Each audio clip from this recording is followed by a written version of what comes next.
ये चैनल केवल मनोरंजन के लिए है। हम किसी भी तरह की अंधश्रद्धा को बढ़ावा नहीं देते। मुंबई में ऑफिस के केबिन में बैठे विजय जी YouTube पर अपने हॉरर चैनल की प्रोग्रेस देख रहे थे। प्रोग्रेस वैसे तो काफी अच्छी थी, मगर कंपैरेटिवली बढ़ने के बजाय थोड़ी कम हो गई थी। चिंतित हो उन्होंने अपने चैनल की स्टोरी राइटर विनीता को फोन लगाया। विनीता जी, वैसे तो स्टोरी बहुत अच्छी है, मगर व्यू थोड़े कम आ रहे हैं, हमें कुछ सोचना पड़ेगा। आपकी बात तो सही है, मैं अपनी तरफ से और इम्प्रूव करने की कोशिश करती हूँ। आप बाकी लोगों से बात कर देखो, उन लोगों का क्या सजेशन है। मैंने बात की थी, सब लोग बोल रहे हैं नरेशन से ज्यादा डायलॉग बेस्ड स्टोरी होनी चाहिए, और YouTube पर आजकल रियल स्टोरी ज्यादा ट्रेंड कर रही है। क्यों ना हम लोग हॉरर के लिए रियल स्टोरी की तरफ जाएं? Real story? हाँ, रियल स्टोरी, जैसे भानगढ़, कुलधारा या फिर पुणे का शनिवार वाड़ा।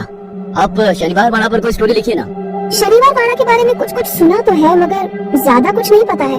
आप गूगल पर उसकी स्टोरी सर्च कर लीजिए, या फिर बेहतर यही रहेगा कि आप खुद शनिवार वाड़ा जाकर देखिए, लोगों से मिलिए, फिर स्टोरी लिखना। स्टोरी काल्पनिक नहीं, मुझे रियल चाहिए। ठीक है, मैं शनिवार वाड़ा के बारे में कुछ प्लान करती हूँ। इस शनिवार को पूर्णिमा है, कहा जाता है कि पूर्णिमा के दिन वहाँ पर जाने की मनाही होती है। क्यों ना इस वीकेंड आप वहाँ चले जाओ। विजय जी से बात करने के बाद विनीता अपनी स्टोरी की तैयारी करने के लिए लग जाती है। सबसे पहले वो गूगल पर शनिवार वाड़ा के बारे में जानकारी निकालने लगती है। शनिवार वाड़ा का निर्माण पेशवा बाजीराव प्रथम ने करवाया था। वह मराठा साम्राज्य छत्रपति शाहू महाराज के अधीन एक सेनापति थे।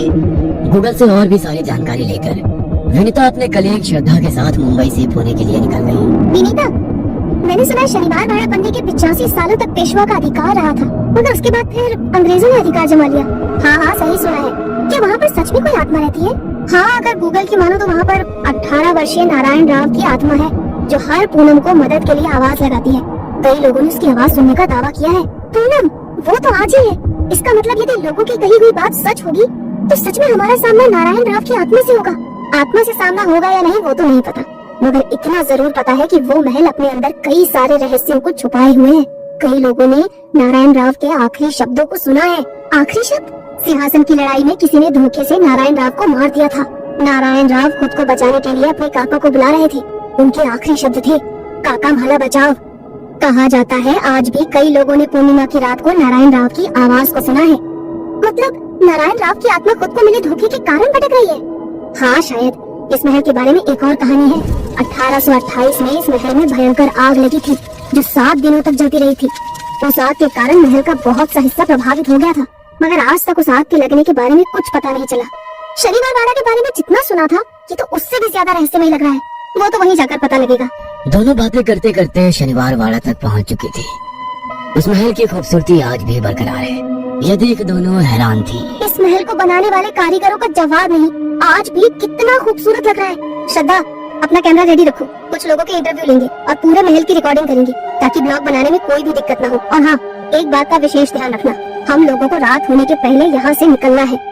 दोनों बातें करती हुई शनिवार वाड़ा महल के भीतर दाखिल हो गई। श्रद्धा महल को रिकॉर्ड कर रही थी और विनीता लोगों से बातें करते हुए जरूरी बातें अपनी डायरी में नोट करती जा रही थी। श्रद्धा रिकॉर्डिंग करते हुए महल के पुराने हिस्से में आ गई थी, जो जलने के बाद थोड़ा सा नष्ट हो गया था। वहाँ पर श्रद्धा को कोई परछाई नजर आ रही थी। श्रद्धा सम्मोहित हो रिकॉर्डिंग करते हुए उस परछाई के पीछे पीछे जाने लगी।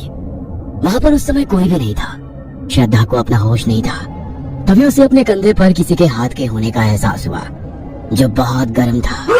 वह तेजी से चीखती हुई पलटी तो सामने विनीता खड़ी थी। क्या हुआ? यहाँ अकेले क्या कर रही हो? वो वहाँ पर देखो। वहाँ पर क्या? वहाँ पर अभी कोई था। श्रद्धा, वो कोई टूरिस्ट होगा, मगर तुम यहाँ अकेले मत घूमो। यहाँ के बारे में हमें जितनी जानकारी इकट्ठा हो सकती है इकट्ठा कर करके यहाँ से जल्दी निकल जाएंगे। वैसे भी बहुत बड़ा महल है, घूमते हुए टाइम लग जाएगा, इसीलिए नो नेगेटिव थॉट्स, ओके? और हाँ, मुझसे ज्यादा दूर मत जाना, मेरे आसपास ही रहना। हम दोनों साथ में रहेंगे तो ठीक रहेंगे, ओके? बोलते हुए श्रद्धा कुछ फोटोज लेने लगी। अचानक उसे कैमरे में से एक दीवार पर खून के धब्बे ताजे नजर आ रहे थे। खून बह रहा था।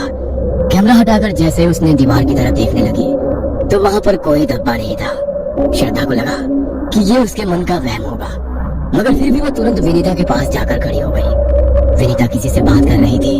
तभी श्रद्धा को विनीता के पीछे एक मराठा सैनिक नजर आने लगा। वो अपनी लाल आंखों से श्रद्धा की तरफ ही घूर रहा था। श्रद्धा डर के मारे पीछे की तरफ हटने लगी और वो पीछे हटते हुए एक दीवार से जाकर टकरा गई। दीवार एक गुप्त कमरे का दरवाजा था। श्रद्धा उस दीवार से कमरे के भीतर दाखिल हो गई। कमरे में चारों ओर अंधेरा था। उसे बाहर निकलने का कोई रास्ता नजर नहीं आ रहा था। वो वहीं से विनीता को आवाज देने लगी। विनीता, कहाँ हो तुम? Please help me Vinita. इस तरफ कुछ देर बाद विनीता को श्रद्धा का ध्यान आया तो वो वहाँ पर नहीं थी। विनीता उसका फोन ट्राई करने लगी मगर फोन नॉट रीचेबल था। अब ये श्रद्धा कहाँ चली गई? कहाँ ढूंढूं उसे? फोन भी नहीं लग रहा है, शाम का वक्त भी हो गया है, हमें यहाँ से निकलना भी है। श्रद्धा, कहाँ हो तुम? प्लीज मजाक मत करो। विनीता को समझ नहीं आ रहा था कि वो क्या करे। डर के कारण उसके शरीर से पसीना निकल रहा था। टूरिस्ट अब उस महल को छोड़कर जाने लगे थे। कुछ ही लोग बचे थे जिन्हें गार्ड महल के बाहर निकाल रहा था। मैडम जी, बाहर चलिए, अब इसे बंद करने का समय हो गया, इसलिए सभी को महल से बाहर निकलना है। मेरी कलीग नजर नहीं आ रही है, प्लीज इसे ढूंढने में मेरी मदद करो। देखिए, वो भी दूसरे लोगों के साथ बाहर निकल गई होंगी, आपको बाहर मिल जाएंगे, प्लीज अभी महल खाली करो। बोलते हुए गार्ड दूसरे लोगों को निकालने के लिए चला गया। श्रद्धा मुझे बिना बताए कहीं नहीं जा सकती, वो इसी महल में है, मगर कहाँ? मुझे उसे ढूंढना होगा।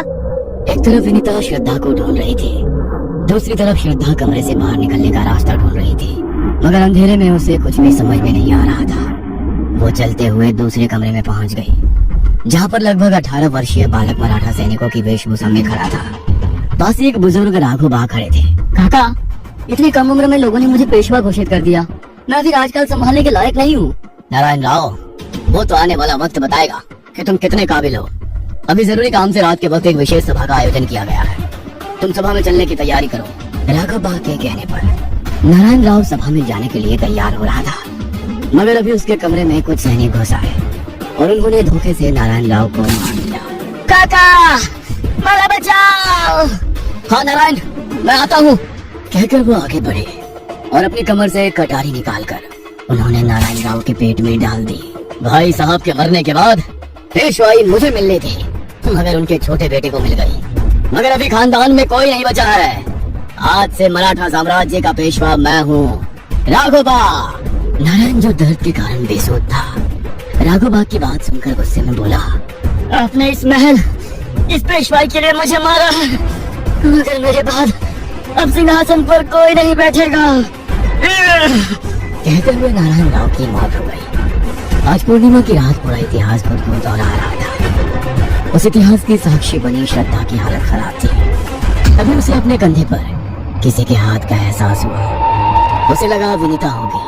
विनीता, देखा तुमने जो कुछ भी अभी यहाँ पर हुआ? हाँ? कहते हुए वो जैसे ही पलटी, सामने नारायण राव खड़ा था। मैंने कहा था ना, इस महल में कोई नहीं रुक सकता, मगर अब तुम सब सारी सच्चाई जान चुकी हो, तुम्हें ये सारी सच्चाई लोगों को बतानी होगी। कहते हुए नारायण राव से अदृश्य हो गया। महल के बाहर खड़ी विनीता सुबह होने का इंतजार कर रही थी ताकि श्रद्धा को ढूंढ सके। सुबह सिक्योरिटी के बार मना करने के बावजूद विनीता पूरे महल में श्रद्धा को ढूंढ रही थी। महल के आखिरी कोने में उसे श्रद्धा बेहोश मिली। थैंक गॉड श्रद्धा, तुम सही सलामत हो, मैं डर गई थी। कहते हुए वो श्रद्धा को होश में लाने की कोशिश करने लगी। होश में आने के बाद श्रद्धा के चेहरे पर डर साफ नजर आ रहा था। श्रद्धा, तुम अचानक से कहाँ चली गई थी? मैं सारी रात शनिवार बाड़ा के बाहर खड़े होकर तुम्हारा इंतजार कर रही थी। श्रद्धा ने विनीता को कल रात का अपना पूरा एक्सपीरियंस सुनाया। ये सुनकर विनीता की आंखें फटी की फटी रह गई। श्रद्धा के अनुभव पर विनीता ने पूरी कहानी लिखी और विजय जी ने उस पर एनिमेटेड